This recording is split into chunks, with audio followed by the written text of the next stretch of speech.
Hello കൂട്ടുകാരെ. Hi. ഇത് നമ്മൾക്കൊപ്പം മിന്നുണ്ട്, അങ്കിളുണ്ട്, അങ്കിളുണ്ട്. അപ്പോൾ പിന്നെ ആരുണ്ട്? കൂട്ടുകാരൊക്കെ ഉണ്ട്. കൂട്ടുകാരൊക്കെ ഉണ്ട്. അപ്പോൾ എല്ലാ കൂട്ടുകാർക്കും സന്തോഷമായിരിക്കുന്നല്ലോ, സുഖമായിരിക്കുന്നല്ലോ. അപ്പോൾ എല്ലാ കൂട്ടുകാർക്കും എൻ്റെ വക ഒരു ഹായ്, മിന്നുവിൻ്റെ വകയും ഒരു ഹായ് ഉണ്ട്. അപ്പോൾ നമ്മളിന്നൊരു പുതിയ കഥ പഠിക്കാൻ പോവുകയാണ് കേട്ടോ. അപ്പോൾ ഇന്ന് പഠിക്കുന്ന കഥ ഒരു ആട്ടിൻകുട്ടിയുടെ കഥയാണ്. ആരുടെ കഥയാണ്? ആട്ടിൻകുട്ടി. എനിക്കറിയാം ആട്ടിൻകുട്ടി. ആട്ടിൻകുട്ടി. മിന്നുവിനറിയാം ആട്ടിൻകുട്ടി. മിന്നു, കൂട്ടുകാർക്കൊക്കെ ആട്ടിൻകുട്ടി അറിയാം. അവിടെയൊക്കെ വീട്ടിൽ ആട്ടിൻകുട്ടി ഉണ്ടാവും ഒരു പക്ഷേ. അപ്പോൾ ഒരു ആട്ടിൻകുട്ടിയുടെ കഥയാണ് കേട്ടോ. ഒരിക്കലും ഒരു വലിയ ആട്ടിൻകൂട്ടം ഇങ്ങനെ പുല്ല് മേഞ്ഞ് നിൽക്കുകയായിരുന്നു. അപ്പോൾ അതിൽ അമ്മയാട് ഉണ്ട്, അപ്പനാടുണ്ട്, പിന്നെ കുഞ്ഞാടുകൾ ഇഷ്ടം പോലെ ഉണ്ട്. അങ്ങനെ ഒരു ആട്ടിൻകുട്ടി അതിൽ നിന്നിങ്ങനെ പുല്ല് മേഞ്ഞ് നിന്നിട്ട് ഈ കൂട്ടത്തിൽ നിന്നും പതിയെ പതിയെ പതിയെ മാറി മാറി മാറി ദൂരേക്ക് പോയി തുടങ്ങി. പുല്ല് മേഞ്ഞ് ദൂരോട്ട് പോയി തുടങ്ങി. അപ്പോൾ അമ്മ ആട് ഓടി ചെന്നിട്ട് പറഞ്ഞു, മകനെ, നമുക്കൊപ്പം നിൽക്കണം, നമ്മുടെ കൂടെ നിന്നും നീ മാറരുത്, അത് നിനക്ക് വലിയ അപകടം ചെയ്യും എന്ന് പറഞ്ഞു. അപ്പോൾ ഈ ആട്ടുകുട്ടി എന്ത് പറഞ്ഞെന്നറിയാമോ? ആട്ടുകുട്ടി പറഞ്ഞു, ഞാൻ അങ്ങനെ ഇങ്ങനെ കൊച്ചു കുട്ടിയൊന്നുമല്ല, ഇപ്പം ഞാനിപ്പോൾ വലിയ കുട്ടിയായി, അതുകൊണ്ട് എന്നെ ആരും പഠിപ്പിക്കാനൊന്നും വരണ്ട. എന്താപത്തുണ്ടെങ്കിലും ഞാൻ അതിൽ നിന്നൊക്കെ രക്ഷപ്പെട്ടോളാം, അതുകൊണ്ട് എന്നെ ആരും പഠിപ്പിക്കാനൊന്നും വരണ്ട. അമ്മ എന്നെന്തിനാണ് എപ്പോഴും കൊച്ചുകുട്ടി എന്ന് പറയുന്നത്? അതുകൊണ്ട് അമ്മ എന്നെ ഇങ്ങനെ കൊച്ചുകുട്ടി എന്ന് പറഞ്ഞ് ഉപദേശിക്കരുതെന്ന് പറഞ്ഞു.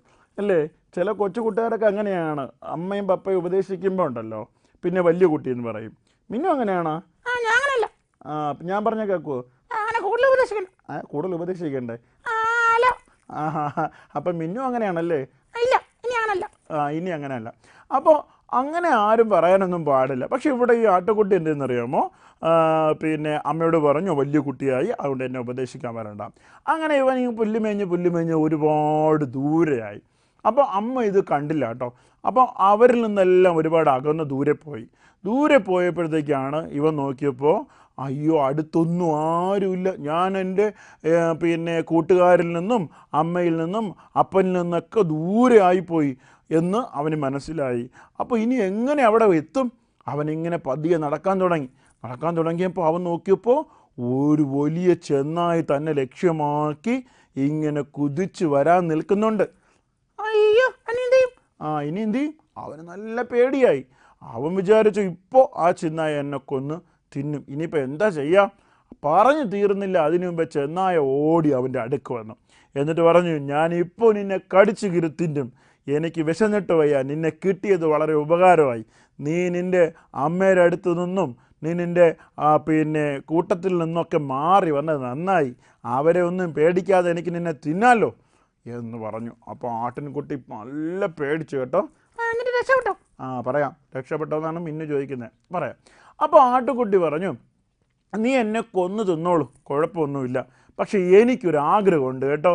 എൻ്റെ ആഗ്രഹം വേറൊന്നുമല്ല, മരിക്കുന്നതിന് മുമ്പ് എനിക്കൊരു പാട്ട് പാടണം. ആട്ടുകുട്ടി പറഞ്ഞു, എനിക്കൊരു പാട്ട് പാടണം. കൊള്ളാലോ.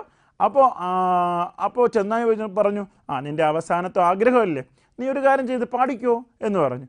ആട്ടുകുട്ടി എന്ത് ചെയ്യുന്നറിയാമോ? ആട്ടുകുട്ടി നല്ല ഉച്ചത്തിൽ അങ്ങ് പാടാൻ തുടങ്ങി. നല്ല ഉച്ചത്തിൽ പാടിയപ്പോൾ അവൻ കരഞ്ഞു പാടാൻ തുടങ്ങി.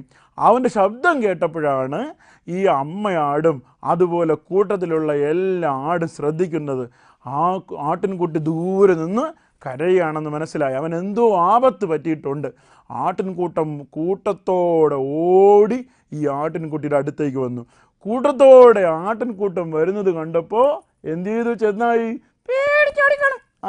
പേടിച്ചോടി.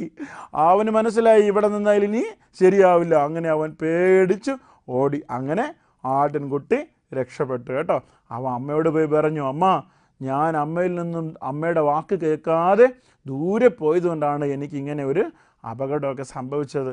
അമ്മ എന്നോട് ക്ഷമിക്കണം, ഇനി ഞാൻ അമ്മയെ വിട്ട് ദൂരെ ഒന്നും പോയില്ല എന്ന് പറഞ്ഞു.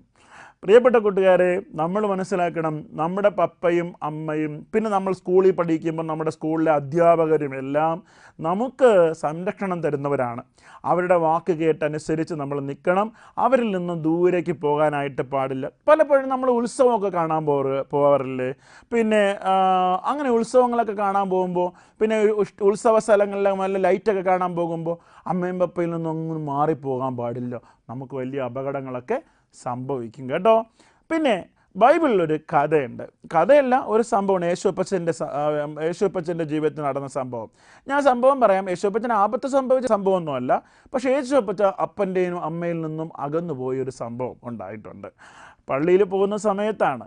അത് ഞാൻ കൂടുതൽ വിശദീകരിക്കുന്നില്ല, കാരണം അതാണ് ചോദ്യം. നിങ്ങൾ കണ്ടുപിടിക്കുക. അമ്മയും പപ്പയുമായിട്ട് പള്ളിയിൽ പോയ സമയത്ത് അവരിൽ നിന്നും അകന്ന് പള്ളിയിലായിപ്പോയ ഒരു സംഭവം. അപ്പോൾ അത് കണ്ടെത്തുക, അതിൻ്റെ ഉത്തരം പറഞ്ഞറിയിക്കുക. നിങ്ങൾക്ക് സമ്മാനമുണ്ട്. അതുവരേക്കും ബൈ ബൈ.